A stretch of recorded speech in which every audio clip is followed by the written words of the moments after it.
Hello students, हमने basic term of organic chemistry के बारे में पढ़ा था, जिसके अंदर हमने होमोलोगस हेटेरोलोगस सीरीज और क्या कहते हैं होमोलिटिक हेटेरोलिटिक कंपाउंड क्या होता है, सैचुरेटेड अनसैचुरेटेड हाइड्रोकार्बन, इन सब के बारे में पढ़ा था। अब हम आगे क्या पढ़ेंगे, identification of sigma and pi bond का जो आइडेंटिफिकेशन होता है हम इसके बारे में पढ़ेंगे।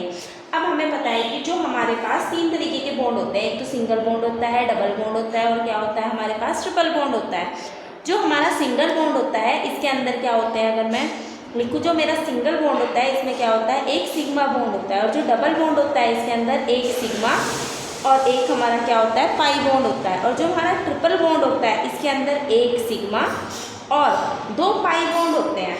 अब हमें सिग्मा और पाई बॉन्ड की क्या करनी है, काउंटिंग करनी है। अब लेट सपोज जैसे कि कार्बन और कार्बन है, अब इसके बीच में हमसे पूछा गया है कि कितने सिग्मा और पाई बॉन्ड है, तो एक ही है, तो इसके बीच में क्या है, खाली एक सिग्मा बॉन्ड है। अब जैसे कि स्ट्रक्चर बनाया HOOH का, H2O2 हाइड्रोजन पेरोक्साइड।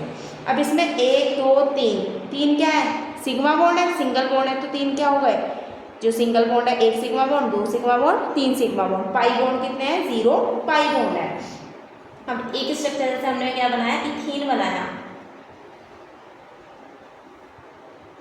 अब इसके पास कितने सिग्मा बॉन्ड है, एक दो तीन चार, और डबल बॉन्ड में भी क्या होता है, एक ही सिग्मा बॉन्ड होता है, तो पांच क्या हो गए सिग्मा बॉन्ड, और डबल बॉन्ड में एक पाई बॉन्ड होता है और एक क्या हो गया मेरा पाई बॉन्ड।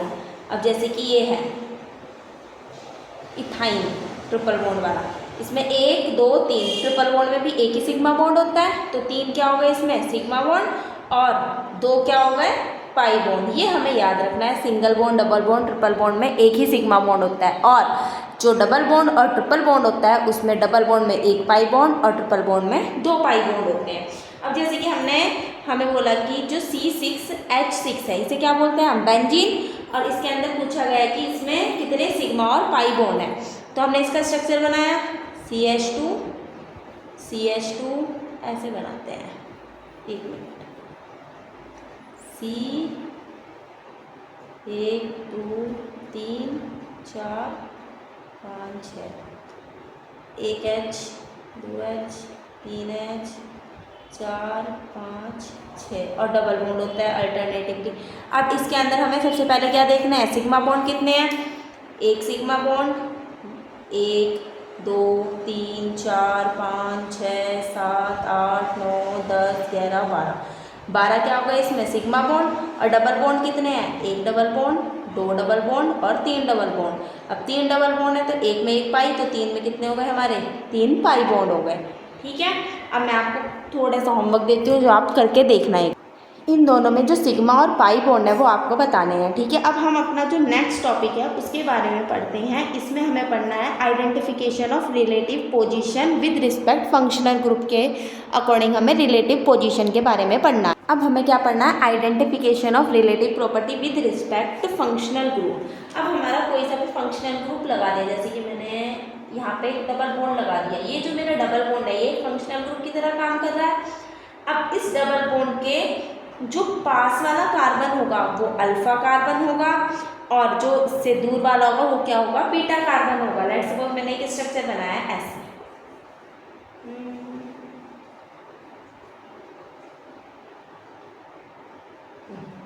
अब ये वाला जो मेरा है ये तो डबल बॉन्ड के पास वाला कार्बन है, ये है। अब इसके जो पास वाला है ये है, यहाँ पे एक कार्बन होगा, ये अल्फा कार्बन है, इसके पास ये क्या है अल्फा कार्बन, और ये क्या होगा अल्फा के दूसरे वाला बीटा, ये भी बीटा, ये अल्फा और ये क्या होगा बीटा होगा।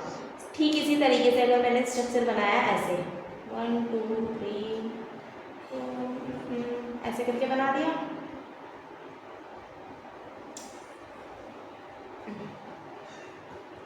अब ये है, ये फंक्शनल ग्रुप है, फंक्शनल ग्रुप के जो पास वाला कार्बन है वो क्या होगा मेरा अल्फा, इसके पास वाला क्या होगा अल्फा, तो ये हो गया, इसके पास वाला ये क्या होगा बीटा, ये भी क्या होगा बीटा। अब बीटा के पास वाला गामा, फिर क्या होगा मेरा डेल्टा, इसी तरीके से बीटा। अब यहाँ पे क्या है, कोई भी फंक्शनल ग्रुप नहीं है। लेट्स सपोज मैंने अगर कोई फंक्शनल ग्रुप यहाँ पे लगा दिया CHO या OH फिर से लगा दिया, तो इसके पास वाला कौन सा होगा, ये अल्फा, ये बीटा, ये भी क्या होगा बीटा, और ये क्या होगा मेरा गामा। इस तरीके से हमें देखने को मिलेगा। जैसे कि मैंने ये बनाया यहाँ पे मैंने COOH लगाया। इसके पास ये फंक्शनल ग्रुप है, इसके पास वाला कार्बन अल्फा, ये वाला क्या होगा बीटा, ये वाला भी बीटा, बीटा के पास वाला क्या होगा गामा, फिर ये क्या होगा मेरा डेल्टा। कोई सा भी फंक्शनल ग्रुप आ जाए, जैसे कि मैंने बेंजीन के ऊपर ये मेरा एक ग्रुप है, अब ये फंक्शनल ग्रुप है, इसके पास वाला कार्बन क्या होगा अल्फा अल्फा, ये वाले क्या होंगे बीटा बीटा, और ये गामा। किसी भी साइड से क्या करो अगर हम लेके चले तो ये। अब हम कोई सा भी ले सकते हैं, हमें कोई वो नहीं है, पर हमें अल्फ़ा और बीटा का पता होना चाहिए कि किस तरीके से हम अल्फ़ा बीटा कार्बन के बारे में पता लगा सकते हैं कि हाँ कौन सा अल्फ़ा है कौन सा बीटा। ये हमारा फंक्शनल ग्रुप, इसके पास वाला अल्फ़ा, ये बीटा, ये भी क्या होगा बीटा। अब इसकी रिस्पेक्ट में ये क्या है गामा, ये फंक्शनल ग्रुप है, ये क्या होगा अल्फ़ा, लेकिन इस तरह की ये क्या होगा बीटा, देन वही बीटा अल्फ़ा।